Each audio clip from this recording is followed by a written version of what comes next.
그들은 바다를 건너가서 게네사렛 땅에 이르렀다. 그곳 사람들이 예수를 알아보고 주위의 온 지방으로 사람을 보내어 병자를 모두 그에게 데려왔다.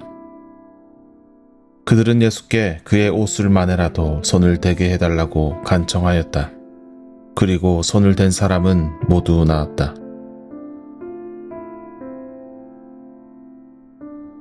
마태복음 14장 34절에서 36절까지의 말씀입니다. 오늘 성서 일과의 본문은 생명의 근원이신 하나님에 대한 내용이라고 할 수 있겠습니다.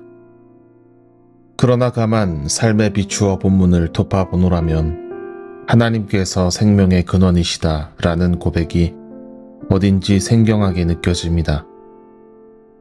우리의 일상을 돌아 생각해 볼 때 하나님께서 생명의 근원이시다 라는 그 선언이 어떤 상징이나 관념이 아닌 실체를 갖고 삶에 작동하는 고백이라고 자신하기 어려운 까닭입니다.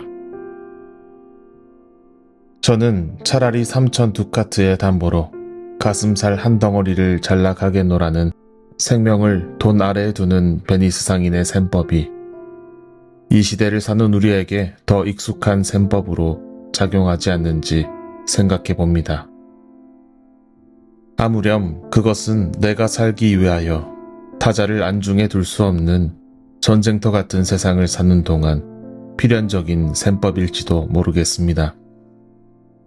군인이 자신의 목숨을 지키기 위하여 전쟁터에서 벗어날 권리를 박탈당하듯 우리도 생존하기 위해서 생계를 벗어날 권리를 박탈당한 까닭이지요.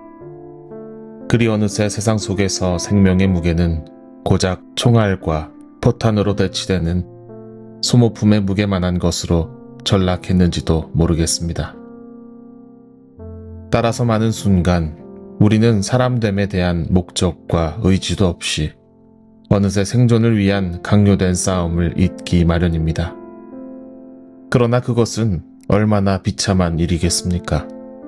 살기 위해서 살려 하는 순환 논리에 갇히는 순간 진공에 놓인 삶은 죽은 것과 다름없지 않겠습니까? 그러므로 우리는 하나님이 생명의 근원이라는 고백이 삶 속에서 어떻게 작동해왔는지 자신할 수 없음에도 불구하고 다시 생명의 근원을 물어야 합니다. 신앙의 여정 위로 덮개진 그 질문이 우리를 비로소 생명으로 존재할 수 있게 하는 까닭입니다.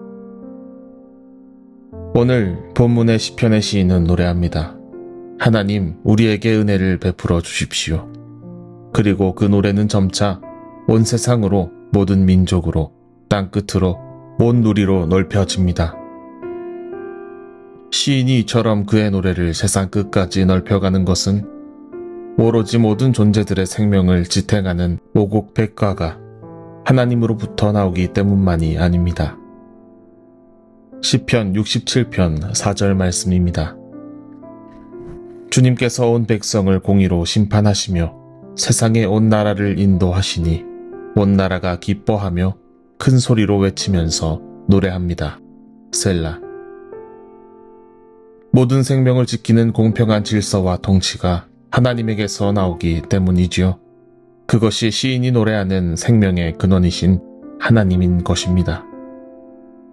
이사야서 56장에서 하나님께서는 당신의 생명을 누리는 이들을 이렇게 설명합니다.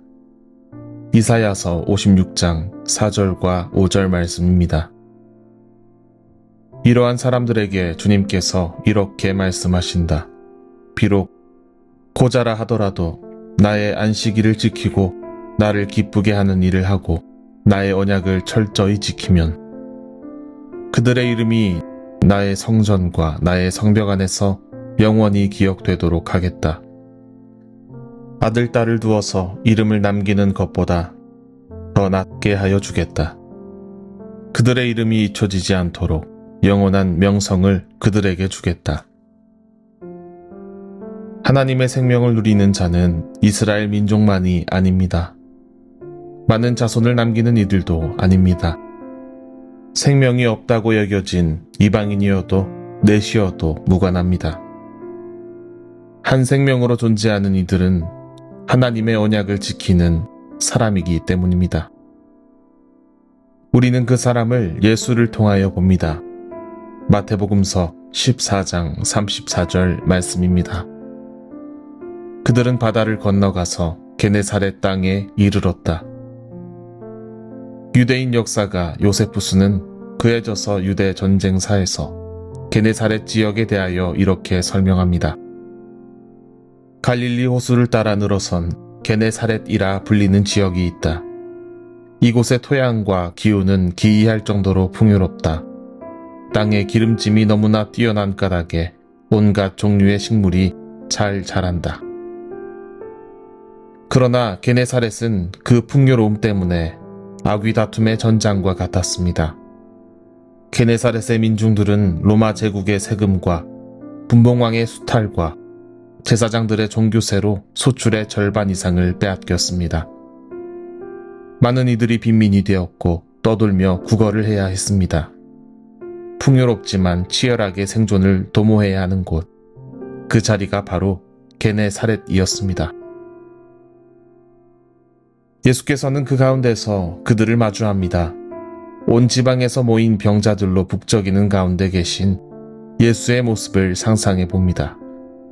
그는 그들을 내치지도 외면하지도 않으십니다. 고치시고 옷을 내밀어 만지게 하시며 그들을 맞아 들이십니다. 예수께서 보여주신 것은 생명을 밀어내지 않는 것, 바로 환대였습니다. 시편의 시인은 노래합니다. 하나님께서 생명의 근원이시다. 이사야서에서 하나님께서는 말씀하십니다. 당신께서 생명의 근원이시다. 그리고 마태복음서는 말합니다. 예수께서 생명의 근원이시다. 이 가르침은 우리 신앙의 중대한 고백입니다. 왜냐하면 그리스도인은 예수께서 생명의 근원이시며 또한 생명의 근원은 하나님이시기에 곧 예수께서 하나님이심을 고백하게 된 사람들이기 때문입니다. 본문은 하나님이신 예수 그리스도를 통하여 우리가 삶을 살아가는 동안 어떻게 생명의 근원을 향유할 수 있는지 가르칩니다. 그 속에서 우리가 생명일 수 있는 것은, 그 속에서 우리가 사람일 수 있는 것은 환대할 때입니다. 19칠회를 하기 위하여 이 하루 다시 생계로 뛰어들 때 우리는 소모품으로 죽은 존재로 전락되기 십상입니다. 타인을 짓밟아야 내가 사는 셈법을 거부하고 손을 내밀어 타자를 맞이하는 것, 그것은 스스로 소모품이 되지 않겠다는 선언입니다. 예수께서 보여주신 그 환대를 통하여 우리는 생명일 수 있고 비로소 사람일 수 있습니다. 게네사렛 옷수를 내밀던 예수께서 보이신 것과 같이 우리 환대합시다. 세상의 셈법을 멈추고 생명의 셈법으로 이 하루를 맞이하는 한 사람이 되길 소망합니다.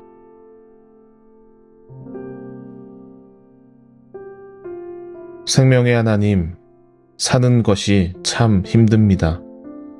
생계를 잇기 위해서 경쟁하고 사리를 따지며 손해를 보지 않고 이익을 도모하는 일이 참 익숙한 셈법이 되었습니다. 그러나 그 셈법으로 살아가는 동안 어느새 주파나를 튕기듯 서로를 사물로 여기는 것을 보게 됩니다. 그리 나와 너를 소모품으로 전락시키는 비참함 속에서 비오니 우리가 주님께 공의와 생명이 있음을 고백하게 해주십시오.